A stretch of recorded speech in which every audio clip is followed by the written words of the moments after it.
എങ്ങനെയായിരിക്കും മാർക്കറ്റിന്റെ മൂവ്മെന്റ് എന്ന് അറിയാനായിട്ട് വീഡിയോ ഫുള്ള് കാണാം. അതേപോലെ തന്നെ ഇൻട്രാഡേ ബേസിക്സ് പഠിക്കാനായിട്ട്, അതായത് ഒരു ബിഗിനർക്ക് എങ്ങനെ ഒരു ചെറിയ എമൗണ്ട് വെച്ച് സ്റ്റാർട്ട് ചെയ്യാം ഇതിനെപ്പറ്റി അറിയാനായിട്ട് താഴെ നമ്പറിൽ വേഗം തന്നെ ഹായ് എന്ന് വാട്സപ്പ് ചെയ്യുക.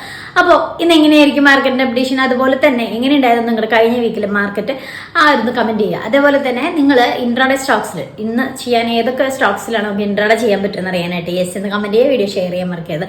അപ്പോൾ യെസ് എന്ന് കമന്റ് ചെയ്യുക, വീഡിയോ ഷെയർ ചെയ്യുക. അപ്പോൾ ടുഡേസ് നിഫ്റ്റി അപ്ഡേറ്റ്. അപ്പോൾ ഇന്ന് ജനുവരി 20 കാലത്തൊരു 8:15 കഴിഞ്ഞിട്ടുണ്ട്. അതുപോലെ ഇപ്പോൾ 2-3 ദിവസമായിട്ട് കണ്ടിന്യൂസ് ആയിട്ട് അപ്വേർഡ് ക്ലോസ് ചെയ്തിരുന്നത് ലാസ്റ്റ് ഡേ, അതായത് വെള്ളിയാഴ്ച ഒരു ലോവറിലാണ്, അതായത് ഏകദേശം 100 പോയിന്റ് താഴെ ഈ ഒരു 23,203 ക്ലോസ് ചെയ്തിരിക്കുന്നത്.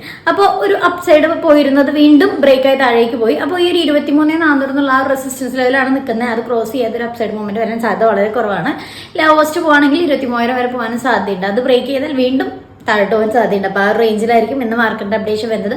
അതേപോലെ തന്നെ ഓപ്പണിംഗ് ഒരു ഹയർ ഓപ്പണിംഗ് ആവാനാണ് സാധ്യത, അതായത് ഗ്യാപ്പ് അപ്പ് ആവാനാണ് സാധ്യത. അപ്പോൾ ഇതെല്ലാം വെച്ച് നിങ്ങൾക്ക് നല്ലൊരു ട്രേഡ് കിട്ടട്ടെ. അപ്പോൾ ശ്രദ്ധിച്ച് ട്രേഡ് എടുക്കുക, പ്രോഫിറ്റ് ഉണ്ടാക്കും. അപ്പോൾ താങ്ക് യു ഫോർ വാച്ചിങ്. അപ്പോൾ പഠിക്കാനായിട്ട്, അതായത് ഇൻട്രാഡേ പഠിക്കാനായിട്ട് താഴെ നമ്മൾ വേഗം തന്നെ ഹായ് എന്ന് വാട്സപ്പ് ചെയ്യാം. അപ്പോൾ ബൈ.